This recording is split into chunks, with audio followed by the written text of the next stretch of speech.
Okay, we are going to continue our discussion of comparative settlement approaches and patterns of the early English in the New World. And the next topic here, as indicated in the slide, is decentralization of religion.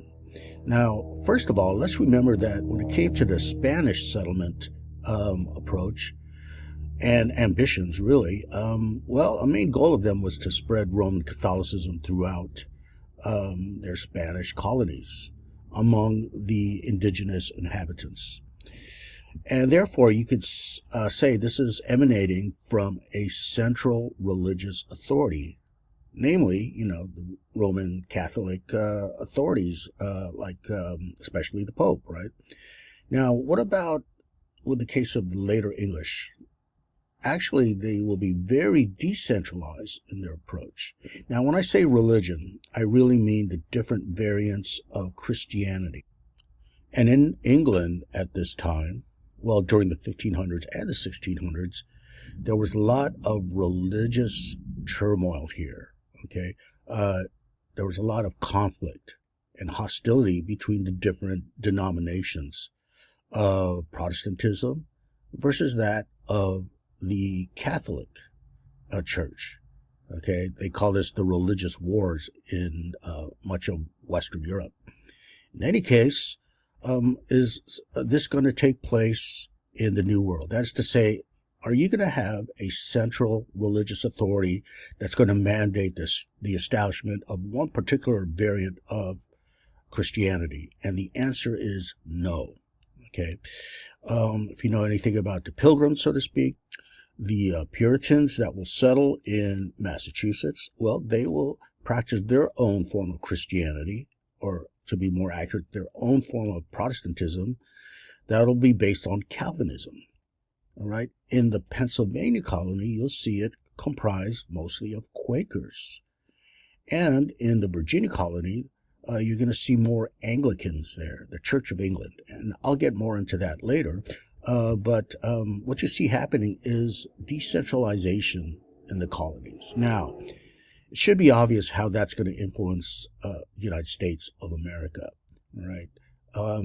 In the United States, we have separation of church and state. We don't have the establishment of a national church, okay? I just mentioned the Church of England. But if I said this, the Church of America or the Church of the United States, that sounds weird to us, right? Even laughable. That's because we take for granted this decentralized approach to religion. Okay, needless to say, you could see the influence here on American life, American religious life. Now, interestingly enough, even today, during the contemporary moment, when it comes to the modern countries in the world, the advanced countries, the United States of America, aside from Poland, which is predominantly Catholic, the United States of America is the most religious country, despite the fact that you see all these different versions of Christianity, not to mention other religions like, Buddhism and Islam and what have you, okay? It's very religious. Americans are religious, okay, compared to other modern nations like Germany, England, and what have you, despite the fact that it's decentralized, okay? So it's an interesting sort of ironic relation. I'll put it this way. It's hard for us at this point in our history to imagine a president that claims to be atheist.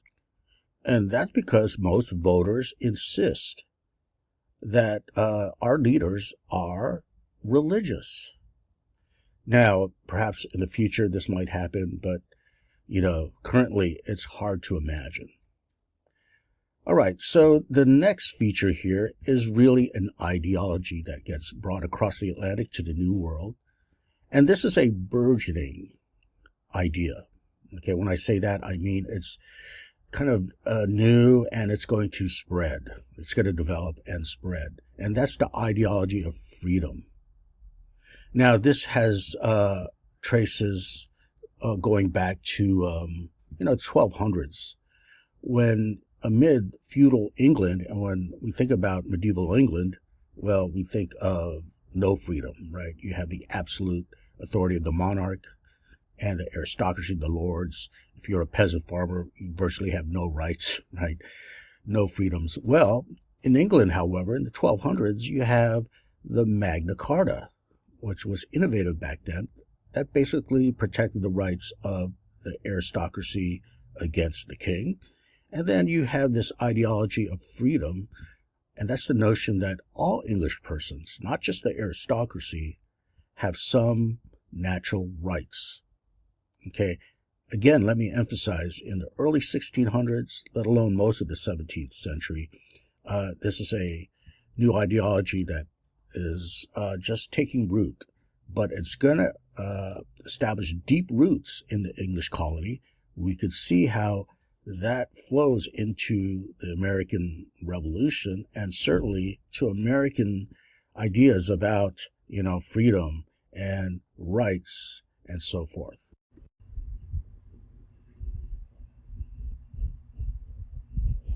So now we pose the question, what factors were in place, what conditions were in place that shaped the migration of English persons from England to the New World? Let's remember that venturing to the New World was something dangerous. You're dealing with the unknown. You're dealing with the possibility of facing hostile Native Americans. You're dealing with, how to survive amid these unknown conditions. So here, when we discuss migration, in general, by the way, okay, at any time of world history, when you discuss mass migration, you could discuss push factors versus pull factors. So what is the distinction here? Well, here's how it goes. When you discuss, again, human migration, you could isolate those factors that originate in their country of origin. So again, when you think about human migration, what are some factors that could compel a person to leave that home country and migrate towards another area of the world? Well, think about things like mass starvation and famine, natural disasters, escaping poverty, even escaping political persecution or even religious persecution. All right, so those are factors that push those migrants out of their country. Now, what about pull factors? Well, you can imagine this. What are those factors that are pulling these migrants to their new place of settlement? Well, when you think about that, especially in the modern world, I have to say that, economics usually looms large here. Migrants often go to another place because they seek some kind of upward mobility at that new place of settlement. All right. And certainly that's going to be involved here. But one thing we also have to discuss is the allure of land, or at least the possibility of land ownership. And we'll discuss the nuances behind that soon. But, back then, if you were a person of average means, a commoner, so to speak, most people did not own land. Okay, only the lords or the wealthy owned land. So once the possibility of land ownership opened up, well, you may pursue this, right? Even though there's great risk involved. So now that we know what push and pull factors refer to, let's discuss the specific push and pull factors that shaped English migration to the New World in the early 1600s. Well, when we think about push factors, for one thing, England finally reached a state of political stability by the late 1500s and early 1600s. Now, during most of the 1500s, it was opposite. It was the opposite case. That is to say, England was embroiled in political instability and political turbulence. But finally, you have the establishment of a strong monarch in Queen Elizabeth I. And Elizabeth would be a strong advocate in the exploration and settlement and establishment of English colonies in the New World. Now, another enabling push factor would be commercial interest. That is to say, the pursuit of wealth. All right, so here we need to introduce the joint stock company. And what is a joint stock company? It's basically a chartered company. We discussed chartered companies earlier in the previous lecture material. But just to recall, a chartered company is when you have a pool of investors basically putting all their money together to subsidize the actual voyage and exploration and settlement, with the ultimate ambition of establishing trade and therefore gaining profit. So when we discuss early English settlement, really the primary chartered company or joint stock company was the Virginia Company. And as you could guess, of course, they would establish their settlement in Jamestown, Virginia in 1607. And again, this is the first permanent settlement of English persons in the New World. And still today, you can go to Jamestown, Virginia, and it's a historical site, of course. Okay, and by the way, this is their official seal here. And this is a site in London, as you can imagine, where a bunch of wealthy individuals are planning this commercial venture to gain profit. So the next push factor that we're going to discuss is actually quite complex, and it involves different social conditions that actually converge, leading to, if you will, the squeezing out of a surplus population in the big city, many of them ending up in Virginia. Okay. And one factor here is the overpopulation in the city. Let me give you some background context here of what led to overpopulation in a city like London during the early 1600s. Well, we have to roll back to the previous century for this, and that's the 16th century or the 1500s. And during this century, you see this transition in England, and again, it doesn't happen overnight, but it's a transition from feudalism towards modern capitalism. And modern capitalism involves the establishment of private property. That's to say, land ownership.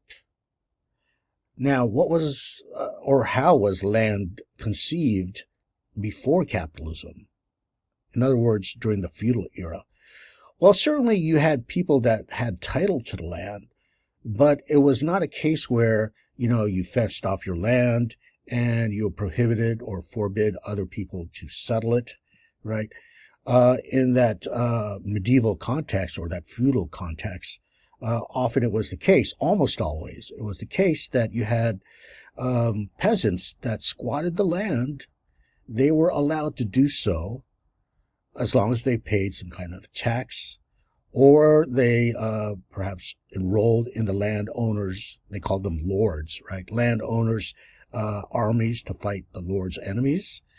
So there was nothing controversial about that. But what's happening in England during the 1500s is the gradual movement from, again, this idea of land, as I just described, towards that of private property, whereby you enclose that land and don't allow anyone in it. Now, to give more context here, this is the enclosure movement that happens in England.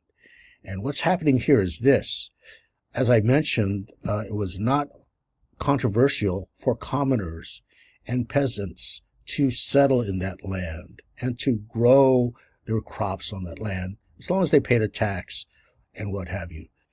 However, during the 1500s, you see the taking off, the establishment and the gaining of profit of wool, the trade in wool. So various people that had title to this land, and by the way, they had squatters on that land, right, the peasants, they were making profit in this new economic system called capitalism. Again, early capitalism, but nonetheless, they're making a lot of money off the sale of wool. And what they decided to do to enhance their profit is to enclose their land and prohibit commoners on it. That way, they could keep their sheep within their own land. So we'll talk about what happens next.